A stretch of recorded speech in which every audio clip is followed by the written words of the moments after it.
But I think that Lois is going to have her effect on Clark is going to be more of showing a side of Clark, maybe a comedic side of Clark, and she's also going to help drive the wedge between Clark and Lana a little bit. All right, let's face it, she's a troublemaker. We all know it. Spicy Lois Lane might be a bit too much to handle for young Clark, but then again, you know what they say, opposites attract. With the love triangle in full swing, what can we expect from the seasons to come? The kids are getting older, so with adolescence comes, you know, explorations of love and sex, but it's still very PG on Smallville. It's very innocent. So we always have this romantic notion that things, romance happens in Smallville rather than, you know, people run around in the hay. That's right, Miles. And if being a teen wasn't complicated enough, try balancing those awkward years with a bunch of superpowers. Coming up, what secrets will super hunk Tom Welling tell us? Then, how the cast of Smallville remembers a real-life Superman. But first, from Clark Kent's super speed to his super strength, we give you an inside look at the making of Smallville's incredible special effects. That's next. Hi, I'm Kristin Kreuk from the WB Smallville, and you're watching the TV Guide channel. I want you to start rolling and just stay with me. To our TV Guide close-up on Smallville.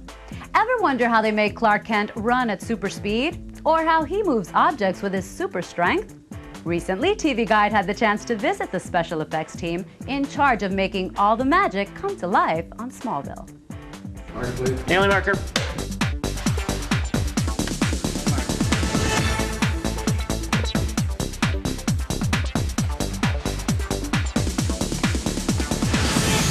Clark running at super speed was the first special ability uncovered on Smallville.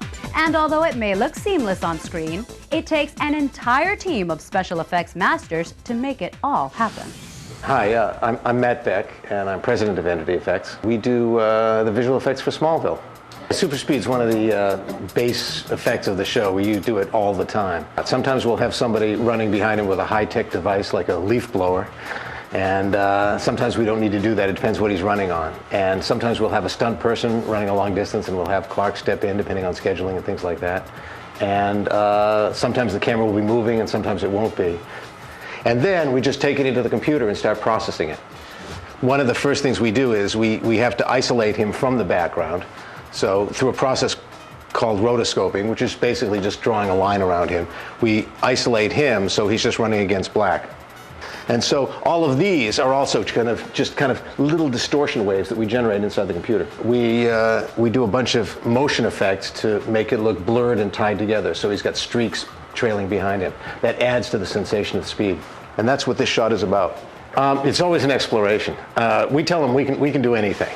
Located 1,270 miles from the Smallville set in Vancouver, Canada, Matt and his team showed us their multi-million-dollar special effects facility. This is where we organize some of this stuff. These are post-production boards, they're called storyboards, but they allow us to keep track of every single shot. It's a very high-tech system.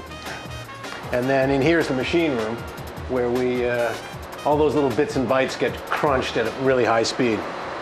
We have more computing power than the Defense Department did not that many years ago. And if that sounds complex, then picture the challenge of making the invisible look real. Without the skills of the actor, our Super Clark wouldn't seem so super. And actor Tom Welling is certainly up for the task. In fact, he loves every minute of it. For me, I think doing the special effects or the visual effects or the stunts, I think that, you know, we're here to give the director options, and if we're able to actually do something that will give the director more options, and then that's what we're here for. The human eye, I think, can actually catch things. Even when you make it as good as possible, if there's just something wrong, you just watch it and you go, there's something not right about that. But when you can create a visual effect where it can happen and the eye does believe it, it's truly, I think, amazing. It all has to be in everyone's imagination, because he's the magician at the end who uses a computer to render the actual image that you'll see on TV. And so a lot of times I'll just try to talk through with him exactly what's going to happen. I mean, it's hard to watch that and see that we treated anything. There's actually a lot, it's like an army going to war. There's a lot of infrastructure behind the guys in the front line. Coming up next, TV Guide has fixed its eye on lovely Kristin Kreuk. Also, find out what Kristin has in common with actress Annette O'Toole. So it's kind of exciting to explore this part of it that's never been done before. Then, from the set of Smallville, one of the last TV interviews with the late Christopher Reeve. Don't go away. Hi, I'm Kristin Kreuk from the WB Smallville, and you're watching the TV Guide channel.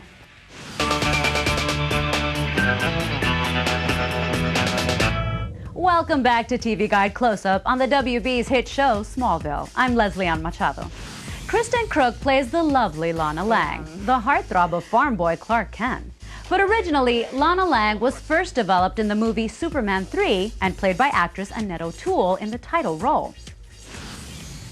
Being Lana Lang in Superman 3 was a dream for me since I had been a Superman fanatic as a kid. Just loved all the comic books and the TV show, and I always loved Lana. And then when they told me, the Newmans who wrote the script for Superman 3 said, "We wrote it with you in mind. We're our ideal Lana." It was like, oh my God.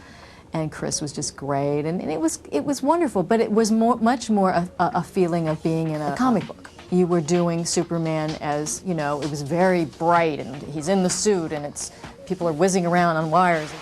But now, 21 years later, O'Toole has Superman in her sights again.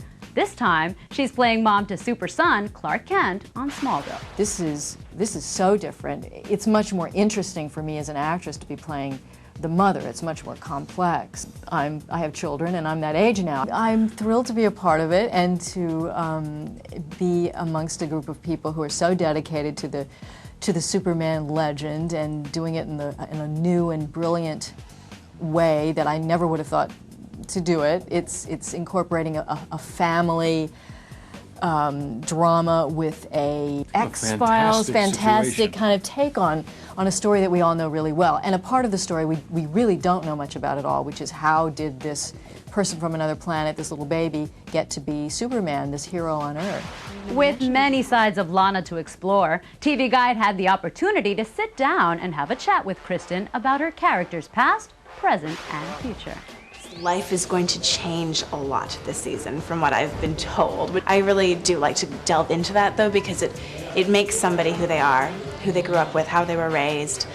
And it's important to see for everybody else to fully understand the character. So the character that's changed the most over the last 4 seasons is Lana, going from the moment the meteorite struck and killed her parents, through her relationship with Clark, and now moving on to a new relationship and having some very bizarre things happen to her this season. Change is in the air, and not just for Lana Lang. Lex Luthor's heart cools over this season as we see him go from Kent's friend to foe. So stay tuned to get some more in-depth info. Plus, can Chloe keep a secret about this season's finale? Then, how the late Christopher Reeve felt about his character, Dr. Swan. And I'm your host, Leslie Ann Machado, and you're watching TV Guide Close-Up. Michael Rosenbaum plays Lex Luthor on the WB's Smallville. Unlike his later self, Lex has made Clark Kent his best friend after Clark saved him from a fatal car crash. Lex may be a bad boy, but every bad boy has something to blush about, and TV Guide was there to catch him in the act. Every time somebody says sex symbol, I just laugh. I couldn't possibly look in the mirror and think sexy. Yeah. I'd go with it. Some girl comes up to me, I really like your character, he's sexy. I'm not gonna say, oh, but why? I'm just gonna go, yeah, thanks. After January, we're really going to start to see some changes in Lex Luthor, from friend to foe. There'll be some developments with his father and developments with other characters. We will begin to see the dark side. Yeah, Lex has good intentions. He means well. But you can only push someone so far. Am I right? So eventually, somebody's going to push me a little too far. Things are going to happen. So you're going to see things that trigger that inevitable turn to the dark side. And by the way, he shaves his head. There's no bald pate on. People always want to know, does Lex Luthor shave his head? Yes, he does. I was a little nervous because when you shave your head, it's a different image for you. And you don't know if it's going to grow back, and it does grow back. I don't mind, I got to shave it every day. I think I'm working like 10 days straight. So waking up sometimes at 6 in the morning and shaving your head, and it hurts. Allison Mack plays the curious Chloe Sullivan at Smallville High. TV Guide stopped by the set to get the scoop about the actress who brings Chloe to life. And it's always Tom going, now what? now how did that happen? And what? And then me having these huge paragraphs with like all this technical dialogue. I like it. She makes her smart, which is important. I like playing Chloe because she's funny.